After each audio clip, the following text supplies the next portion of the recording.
ಮೇ 21ರ ಸುಮಾರಿಗೆ ಇರಾನ್ ತನ್ನ ಬಳಿ ಇರುವ ಹೆಚ್ಚು ಶ್ರೀಮಂತಗೊಳಿಸಿದ ಯುರೇನಿಯಂ ಸಂಗ್ರಹ ಚರ್ಚೆಗೆ ಒಳಪಡುವುದಿಲ್ಲ ಮತ್ತು ಅದನ್ನು ಯಾವುದೇ ಒಪ್ಪಂದದ ಭಾಗವಾಗಿ ಬಿಟ್ಟುಕೊಡುವುದಿಲ್ಲ ಎಂದು ಸ್ಪಷ್ಟಪಡಿಸಿತ್ತು. ಇರಾನ್ನ ವಿದೇಶಾಂಗ ಸಚಿವ ಅಬ್ಬಾಸ್ ಅರಾಗ್ಚಿ ಅವರು ಇರಾನ್ ತನ್ನ ಯುರೇನಿಯಂ ಬಿಟ್ಟುಕೊಡುವ ಉದ್ದೇಶವಿಲ್ಲ ಮತ್ತು ಇದು ಅವರ ರಾಷ್ಟ್ರೀಯ ಗೌರವ ವಿಷಯ ಎಂದು ತಿಳಿಸಿದ್ದರು. ಅಮೆರಿಕವು ಇರಾನ್ನ ಈ ನಿರ್ಧಾರವನ್ನು ಗಂಭೀರವಾಗಿ ಪರಿಗಣಿಸಿತು. ಮೇ 10ರಂದು ಅಮೆರಿಕದ ಅಧ್ಯಕ್ಷ ಟ್ರಂಪ್ ಅವರು ಯಾರಾದರೂ ಇರಾನ್ನ ಯುರೇನಿಯಂ ಸಂಗ್ರಹವನ್ನು ಪಡೆಯಲು ಪ್ರಯತ್ನಿಸಿದರೆ ಅವರನ್ನು ಅಮೆರಿಕದ ಸೇನೆ ಗುರಿಯಾಗಿಸುತ್ತದೆ ಎಂದು ಎಚ್ಚರಿಕೆ ನೀಡಿದ್ದರು. ಜೂನ್ 12ರ ವರದಿಯ ಪ್ರಕಾರ ಅಮೆರಿಕದ ಉನ್ನತ ಸೇನಾಧಿಕಾರಿಗಳು ಇರಾನ್ನೊಳಗೆ ನುಗ್ಗಿ ಯುರೇನಿಯಂ ಬಲವಂತವಾಗಿ ವಶಪಡಿಸಿಕೊಳ್ಳಲು ರಹಸ್ಯ ಯೋಜನೆಯನ್ನು ಸಿದ್ಧಪಡಿಸಿದ್ದರು.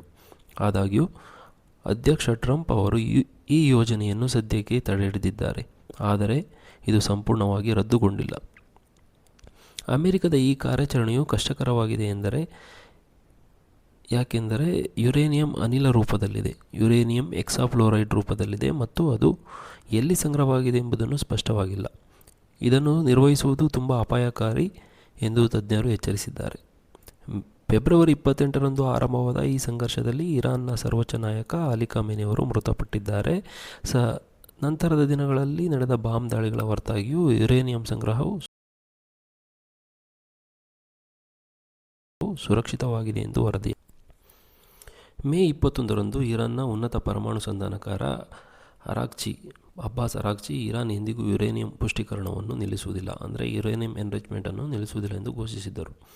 ಇದನ್ನು ಅವರು ಇರಾನ್ನ ಸಾರ್ವಭೌಮತ್ವ ಮತ್ತು ಹಕ್ಕಿನ ವಿಷಯವೆಂದು ಪ್ರತಿಪಾದಿಸಿದರು. ಇದಕ್ಕೆ ಪ್ರತಿಯಾಗಿ ಅಮೆರಿಕವು ಇರಾನ್ ಮೇಲೆ ನಿರ್ಬಂಧಗಳನ್ನು ವಿಧಿಸಿತ್ತು ಮತ್ತು ಹರ್ಮುಜ್ ಜಲಸಂಧಿಯಲ್ಲಿ ಪ್ರಾಜೆಕ್ಟ್ ಫ್ರೀಡಮ್ ಎಂಬ ಮಿಲಿಟರಿ ಕಾರ್ಯಾಚರಣೆಯನ್ನು ಪ್ರಾರಂಭಿಸಿತ್ತು. ಇದರ ಮುಖ್ಯ ಉದ್ದೇಶವೆಂದರೆ ಅಲ್ಲಿ ಸಿಲುಕಿದ್ದ ವಾಣಿಜ್ಯ ಹಡಗುಗಳಿಗೆ ರಕ್ಷಣೆ ನೀಡುವುದು. ಈ ಕಾರ್ಯಾಚರಣೆಯು ಆರಂಭವಾದ ಕೂಡಲೇ ಸೌದಿ ಅರೇಬಿಯಾ ಮತ್ತು ಕುವೈತ್ನಿಂದ ಕೆಲವು ರಾಜತಾಂತ್ರಿಕ ತಡೆಗಳು ಉಂಟಾದ ಕಾರಣ ಒಂದು ದಿನದ ನಂತರ ಅದನ್ನು ತಾತ್ಕಾಲಿಕವಾಗಿ ಸ್ಥಗಿತಗೊಳಿಸಲಾಯಿತು. ನಂತರ ಮತ್ತೆ ಇದನ್ನು ಪುನರಾರಂಭಿಸಲಾಯಿತು. ಈ ಮಿಲಿಟರಿ ದಾಳಿಗಳ ನಂತರ ಇರಾನ್ನಲ್ಲಿರುವ ಪರಮಾಣು ಸೌಲಭ್ಯಗಳನ್ನು ಪರಿಶೀಲಿಸಲು ಅಂತಾರಾಷ್ಟ್ರೀಯ ಪರಮಾಣು ಇಂಧನ ಸಂಸ್ಥೆಗೆ IAEA ಪ್ರವೇಶ ಸಿಗುತ್ತಿಲ್ಲ. ಹೀಗಾಗಿ ಇರಾನ್ನ ಪರಮಾಣು ಕಾರ್ಯಕ್ರಮದ ಪ್ರಸ್ತುತ ಸ್ಥಿತಿಯ ಬಗ್ಗೆ ಖಚಿತವಾದ ಮಾಹಿತಿ ಲಭ್ಯವಿಲ್ಲ. ಇರಾನ್ ಮತ್ತು ಅಮೆರಿಕ ನಡುವಿನ ಈ ಬಿಕ್ಕಟ್ಟು ಕೇವಲ ರಾಜತಾಂತ್ರಿಕ ವಿಚಾರವಲ್ಲ, ಇದು ದಶಕಗಳ ರಾಜಕೀಯ ಮತ್ತು ಭದ್ರತಾ ವಿಷಯಗಳೊಂದಿಗೆ ಸಂಬಂಧ ಹೊಂದಿದೆ.